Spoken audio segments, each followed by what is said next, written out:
Oke, bismillahirrahmanirrahim. Assalamualaikum warahmatullahi wabarakatuh.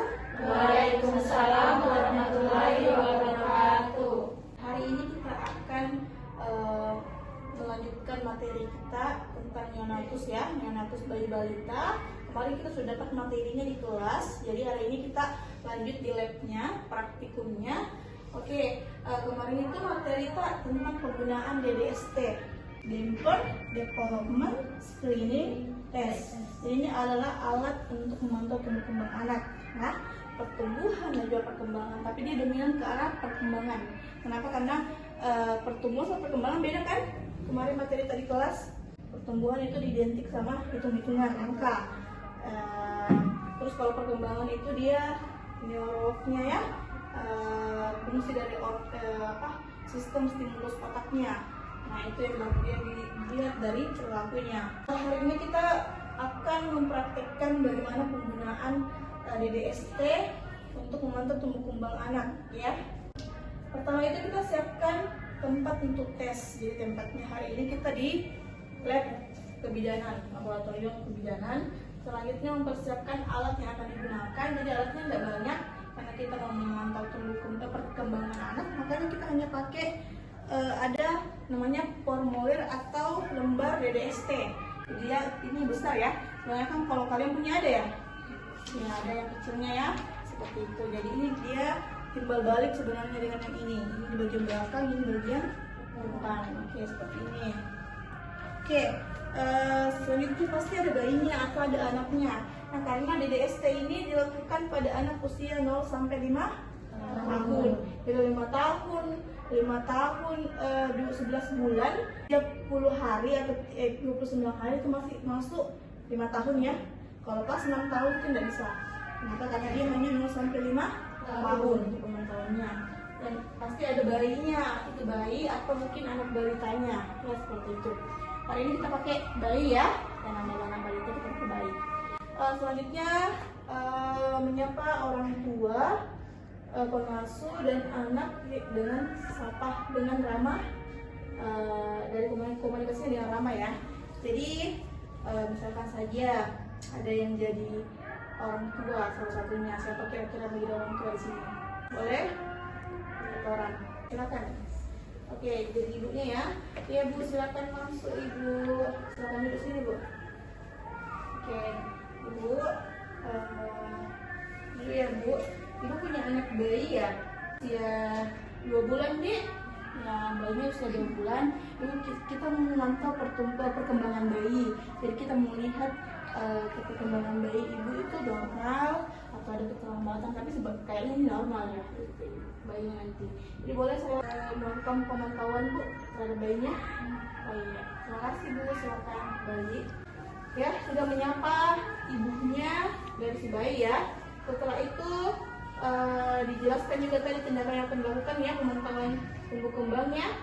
Setelah itu membuat komunikasi yang baik dengan anak. Jadi anaknya kalau dia balita sudah bisa bicara ya, sudah bisa bicara, sudah bisa bergerak, sudah tahu banyak kalau kita tanya-tanya, sudah merespon. Tapi ini kan bayinya, dia kan masih bayi ya, jadi belum bisa apa-apa.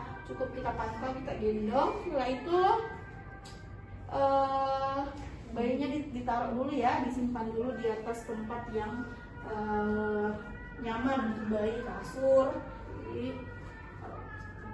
hari ini pemantauannya terhadap bayi ya, usia 2 bulan. Setelah itu menghitung umur bayi dengan benar. Tadi kan hitungannya berdasarkan ibunya itu kan dia umurnya 2 bulan ya. Tapi kalau penghitungan usia DDST itu beda ya.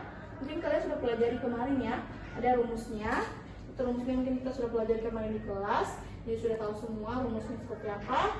Dan yang membedakannya itu harus usianya itu harus genap ya, seperti itu. Jadi ini tadi sudah dihitung usianya 2 bulan pas ya.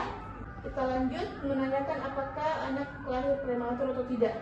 Jadi beda ya hitungannya kalau untuk menentukan umur bayi, kalau bayinya prematur ya, ada teknik sendiri. Tapi ini bayinya sudah tanya tadi, ternyata dia normal ya, usia masa kehamilan. Oke, lanjut membuat garis umur dengan benar. Jadi kalian punya lembarannya. Coba lihat kalau usia 2 bulan itu di mana? Kan di sini kan ada umur ya, umur. Di sini ada umur. Di sini juga ada 4 item penilaian pada perkembangan. Nah, 4 item itu ada personal sosial, motorik halus, bahasa, dan motorik kasar. Jadi ini beda-beda ya. Kalau di personal sosial itu perilakunya. Kalau di motorik halus itu gerakan-gerakan halusnya ya. Bahasa itu cara bicaranya. Motorik kasar itu kayak dia lari, gerakan pakai otot ya. Seperti itu. Oke, kita lihat usia 2 bulan. Usia 2 bulan itu di mana? Garis di atas ya. Nomor 2 ini. Nah, nomor 2 ini kita garis dari sini ke bawah. Kita garis. Oke, digaris ya dari atas sampai ke bawah. Setelah digaris, kita lihat di situ di yang melewati garisnya. Misalkan ini ya, melewati garisnya. Nah, melewati garis yang kita gambar tadi itu apa? Personal sosialnya itu apa yang pas di garisnya ya? Motorik halus itu apa, bahasa itu apa, dan motorik kasar itu apa. Nah, kita lihat bahwa nyata di 2 bulan itu dia melewati yang namanya mengamati tangannya. Ada juga tersenyum spontan. Nah, itu personal sosialnya. Jadi bayinya itu sudah bisa ketika kita gendong, kita perhatikan, kita ajak bicara, kita melucu, dia sudah bisa tersenyum. Kita coba ke bayinya. Kita ajak komunikasi dengan bahasa bayi ya. Jadi kita coba melucu sama bayinya, apakah bayinya tersenyum tidak. Nah, ternyata bayinya tersenyum. Jadi itu artinya bayinya personal sosialnya itu dalam kategori normal atau lulus. Nah, bayinya juga bisa menggenggam tangannya ketika kita menyentuhkan jarita ke tangan bayi, terus dia menggenggam, artinya dia dalam kategori lulus ya. Kecuali dia tidak bisa menggenggam, tidak mau menggenggam, itu dikatakan dia ada keterlambatan ya, seperti itu. Tapi ini sejauh ini personal sosialnya bagus ya si bayi. Ada lagi yang namanya apa lagi nih? Motorik halus ini kita lihat dia bisa pakai benang ya, pakai benang. Caranya dia pakai benang, terus benangnya itu wool, terus diputar ya, diayunkan ke bayinya, atau bayinya harusnya bisa mengikuti arah benang tadi. Nah, itu seharusnya kan. Jadi sebenarnya kita kalau melakukannya harus ada alatnya ya. Terus apa lagi? Bahasa itu seperti O, A. Jadi bayinya usia 2 bulan itu dia bisa ada suaranya ya, hanya OA itu aja ya, seperti itu. Terakhir motorik kasar, angkat kepalanya, jadi terangkat sedikit ya kepalanya, ya mungkin sekitar 3-4-5 ya derajat, diangkat sedikit, meregangkan sedikit kayak gini, itu bayinya sudah bisa ya. Tapi untuk berdiri tegak itu kayaknya belum ya. Nah, seperti itu. Udah bisa miring kanan, miring kiri sedikit sudah, seperti itu. Oke, itu untuk bayi ya. Itu untuk usia 2 bulan tadi. Nah, di sini kita bisa lihat. Nah, untuk bayi usia 3 bulan, bahkan 1 tahun, sampai 5 tahun itu ada di sini. Tinggal kita cek saja ya. Seperti itu. Itu cara-caranya untuk memantau tumbuh kembang. Jadi kembangannya itu ada 4 ya. Personal sosial, apa lagi? Halus, bahasa, kasar. 4 itu ya. Oke, ada yang mau ditanyakan? Masa Ibu? Ya, silakan. Ibu, apakah tes DDST ini bisa mengukur IQ anak atau IQ? Jadi ada pertanyaan, kalau misal kita gunakan tes DDST ini bisa tidak untuk memantau atau mengetahui IQ anak? Nah, kira-kira bisa tidak? Tidak, ya? Tidak. Kenapa? Karena ini hanya sebatas kemampuan otak dalam artian sesuai usianya, ya, bukan IQ-nya. IQ-nya itu dites dengan wawasan seperti tes pengetahuan, biasa disebut TKDA, tes potensi akademik. Itu bayi balita tidak ada yang tahu, ya, belum bisa dites IQ-nya, ya. Dia hanya dipantau perkembangannya. Misalkan bayinya usia tadi 2 bulan. 2 bulan itu dia bisanya apa? dari segi personal sosial, dari segi motorik halus, motorik kasar. Kira-kira motorik kasar sudah bisa lari tidak sudah bulan? Belum ya?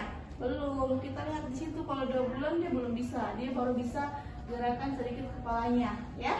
Nah, itu bisa. Tapi kalau untuk lari tidak bisa. Nah, itu gerakan kepala di ekstensi sedikit lah, 45 derajat, miring kiri sedikit, kanan sedikit, itu sudah bisa. Nah, itu normal. Kalau misalkan dia tidak di usia 2 bulan itu dia tidak bisa, harus dilatih agar dia bisa, ya, harus dilatih. Nah, banyak ya. Nah, jadi sebenarnya itu untuk tes IQ pada anak itu tidak menggunakan DDST. DDST sama tes IQ itu beda, ya. Nah, seperti itu. Oke, sudah ya, selesai ya, sudah terjawab, Dik. Oke, nanti untuk pertanyaannya sudah cukup ya. Nanti kita lanjut lagi untuk materi di kelas. Namun kalian bisa mempraktekkannya 7 orang ya. 7 orang kalian bisa praktek sendiri, mandiri ya. Bisa naik untuk praktekkan DDST. Oke, selanjutnya mungkin kalian praktek sendiri. Jadi saya sudahi dulu ya. Ya, assalamualaikum warahmatullahi wabarakatuh. Waalaikumsalam warahmatullahi wabarakatuh.